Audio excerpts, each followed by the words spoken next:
23 मार्च 1931 को वैसे तो आम दिन से थोड़ा अनोखा दिन था। क्यों? उस दिन रात को प्रकृति ने बहुत उपद्रव किया, आंधी चली, तूफान आया और सुबह वातावरण थोड़ा शांत हुआ। इन तीनों वीर सपूतों को फांसी मिली थी, लेकिन उस वक्त अंग्रेजी हुकूमत ने इनको फांसी की तय तारीख के 12 घंटे पूर्व ही फांसी देने का निर्णय लिया। शुरुआत अलग आंधी के साथ, मानो प्रकृति भी इन वीर सपूतों की बहादुरी के कारण अपने आप को रोक नहीं पाई। वो काला दिन 4 बजे सुबह सुबह जेल के अंदर की चहल पहल। जेल के अंदर एक वार्डन था जिसका नाम था चरण सिंह। चरण सिंह ने सभी कैदियों को आवाज लगाकर कहा, सभी कैदी अपनी अपनी कोठरी में चले जाओ तुरंत। आज सभी कैदी चौंक गए, इतनी जल्दी कोठरी में जाने की आदेश क्यों आया? वार्डन चरण सिंह ने कहा, ये ऊपर से ऑर्डर, इस पर हमें कुछ नहीं पता है, तुम सब कोठरियों में जाओ। सभी कैदी भयभीत होकर के सहमे हुए अपनी अपनी कोठरियों में चले गए। उसी समय जेल का नाई जिसका नाम बरकत था, बरकत लुकता छुपता फुसफुसाता हुआ हर कोठरी के बाहर फुसफुसाता हुआ चला आ रहा था।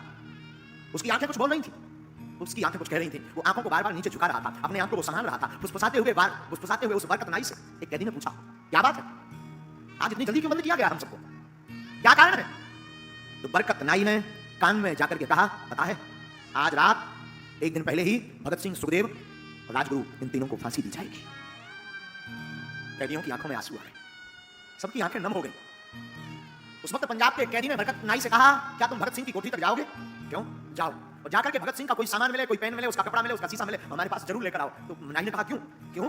ताकि वो सामान मेरे हाथ में रहेगा तो मैं अपने बच्चों को बताऊंगा, मैं अपने परिवारजनों को बताऊंगा कि भगत सिंह का पेन है जिसने बहादुरी के पीछे प्राण दे दिए, पर वो कभी झुका नहीं, वो कभी झुका नहीं राष्ट्र माता के लिए। बरकत नाई भागा भागा कोठरी में गया, और कोठरी में जाकर के बड़ी कठिन जिंदगी है। बरकत नाई देखता है कि छोटी सी कोठरी जिसका नंबर है 14 नंबर की कोठरी में मानो एक सिंह यहां से वहां डोल रहा। सिंह की भांति भगत सिंह डोल रहे थे, चेहरे पर कोई शिकन नहीं, चेहरे पर मुस्कुराहट। वो छोटी सी कोठरी जिसमें पक्का फर्श भी बैठने को नहीं है, लेटने की ठीक से व्यवस्था नहीं, वो गठीला चौड़ा बदन। बरकत नाई पेन ले आया, कंघा ले आया और लाकर के कैदियों को दिया। आपस में लेने की होड़ मच गई, सब कैदी लड़ने लगे। बाद में लकीर निकाला गया, बरकत नाई निकल गया।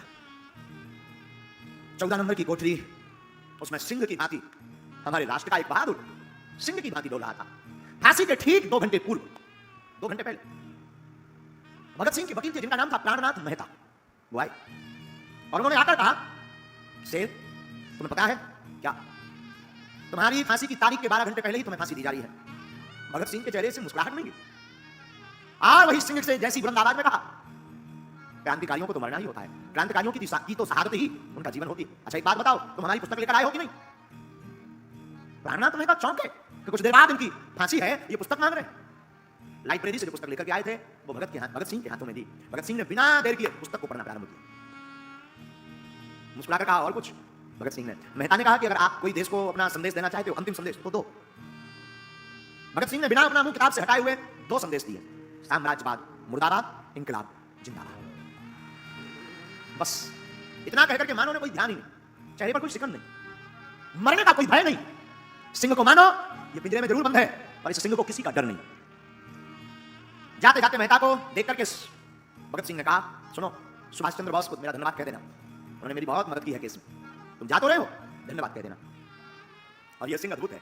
बहादुरी की बात हम आपको इसलिए बता रहे हैं, भगत सिंह की बात, तो बहादुर हो तो ऐसा हो। ये इतने बहादुर थे, इनकी माँ फांसी के पूर्व जब मिलने आई भगत सिंह की, तो माँ का हाथ पकड़ करके कहा, माँ तू एक वचन दे मुझे। माँ ने कहा, माँ को बेटा क्या दूं? माँ जब मेरी फांसी लगे तो तू मत आना। माँ ने कहा, क्यों ना आऊं? माँ तू मत आना जब मेरी फांसी लगे। तो भगत सिंह की माँ कहती, आखिर मैं आऊं क्यों ना? भगत सिंह कहता है, माँ तू आएगी, मुझे फांसी पर लटकता हुआ देखेगी तो तू रो पड़ेगी, और रो पड़ेगी तो लोग क्या कहेंगे, एक क्रांतिकारी की माँ रो रही है, एक क्रांतिकारी की माँ कमजोर है, इसलिए तू आना मत, ताकि मैं बता सकूं, मैं इनकलाब जिंदाबाद का नारा दे सकूं। माँ तू मत आना।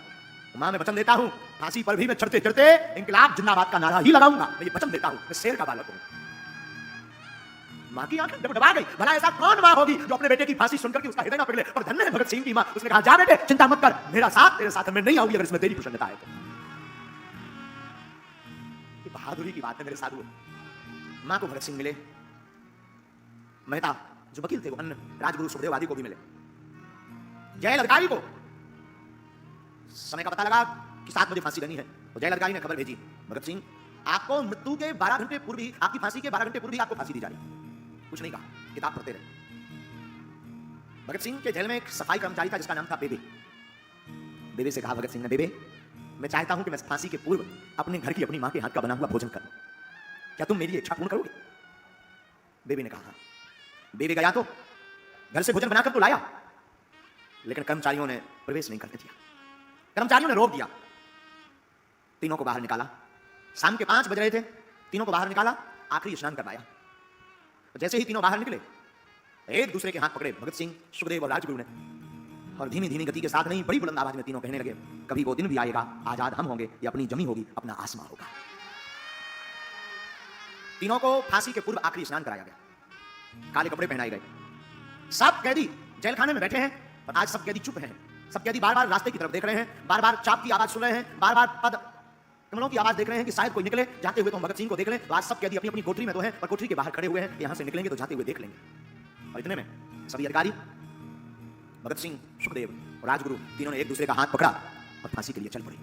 काले कपड़े पहनाए गए, और जैसे ही जोर जोर से बूट की आवाज आने लगी तो सब कैदी सहम गए, और सब कैदी एक दूसरे की तरफ देख करके बाहर की तरफ देखने लगे। और हमारे भारत के शेर तीनों ने एक दूसरे का हाथ पकड़ा और डरे नहीं, सहमे नहीं, रोए नहीं, और तीनों हाथ पकड़ करके कहते हैं, सरफरोशी की तमन्ना अब हमारे दिल में है, देखते हैं दम कितना बाजुए का दिल है।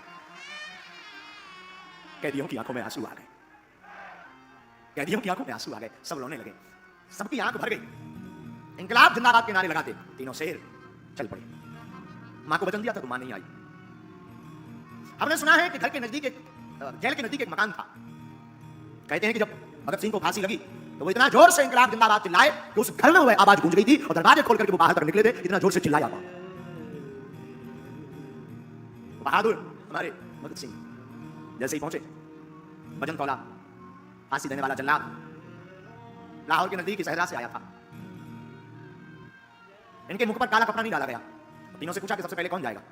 राजगुरु ने आगे बढ़कर के हंसते हंसते फांसी के फंदे को चूम कर गले लगा लिया। बारी बारी से तीनों ने फांसी के फंदे को गले लगा लिया। लेकिन वाहरे बहादुरो न रोए न घबराए, इंकलाब जिंदाबाद कहते हुए भारत माता के लिए अपने प्राणों की आहुति दे दी। भारत माता की जय बोलते प्राणों की आहुति दे दी। और हमने सुना है उस जेल का वार्डन चरण सिंह ने जब इस फांसी को देखा तो मध्यम कदमों के साथ वो लड़खड़ाता हुआ अपने कमरे तक गया, और पहली बार अपने जीवन में वो 1.5 घंटे तक रोया, क्योंकि 30 साल के करियर में उसने हजारों लोगों को फांसी पर चढ़ते देखा, और पहली बार एक ऐसे बहादुर को फांसी पर चढ़ते देखा कि चरण सिंह का हृदय पसीज गया। पहली बार किसी बहादुर को देखा, आंख डूब गई, रोते रहे। ऐसी हमें आजादी नहीं मिली मेरे पागलों। ये राष्ट्र कथा सुनाने नहीं हम आपको आए हैं, हम आपको आपकी जिंदगी के बारे में, इस कथा के बारे में बताना चाहते हैं कि राष्ट्रभक्ति क्या होती है। अपने प्राणों को हंसकर के निछावर कर दिया है एक शेर ने। बहादुरी ये होती है, जिंदगी में तुम भी अगर संकटों से लड़ना चाहते हो तो मेरे पागलों बहादुरी मत छोड़ना, टायर मत बनना। सनातन के लिए, हिंदुओं के लिए और मानवता के लिए हमेशा शेर बनकर के आगे खड़े रहना। मरना वो दिन दूर नहीं, वरना तुम फिर से गुलाम हो जाओगे। हम दिल्ली में कथा करने तो आए हैं, हम हमेशा बोलते हैं पागलों हम कथा तो सिर्फ इसलिए कर रहे हैं कि ठाकुर की भक्ति और उनकी याद बनी रहे और तुम भक्त बन जाओ, लेकिन इसलिए भी कर रहे हैं कि हम सब हिंदू एक हो। बहुत जरूरत है, बहुत जरूरत है। इस भारत को स्वतंत्र करवाने के लिए ऐसे ऐसे वीर सपूतों ने अपने प्राणों को त्यागा है। अब इस अपने देश को फिर से गुलाम मत होने देना। राष्ट्रभक्ति से बड़ी कोई भक्ति नहीं है, राष्ट्रभक्ति सर्वोपरि है। इसलिए जातिवाद छोड़ करके, हम भी ब्राह्मण के बालक हैं, हम चाहते तो हम भी ब्राह्मणत्व की बातें करते, हम भी किसी ब्राह्मण के बालक हैं, लेकिन हम तुमसे कहना चाहते जातियां बाद में, सबसे पहले हम सब सनातनी हैं, और इसकी शुरुआत आपको करनी पड़ेगी। धन्य है बहादुर भगत सिंह, धन्य इनकी बहादुरी, धन्य इनकी राष्ट्रभक्ति। ये झुके नहीं।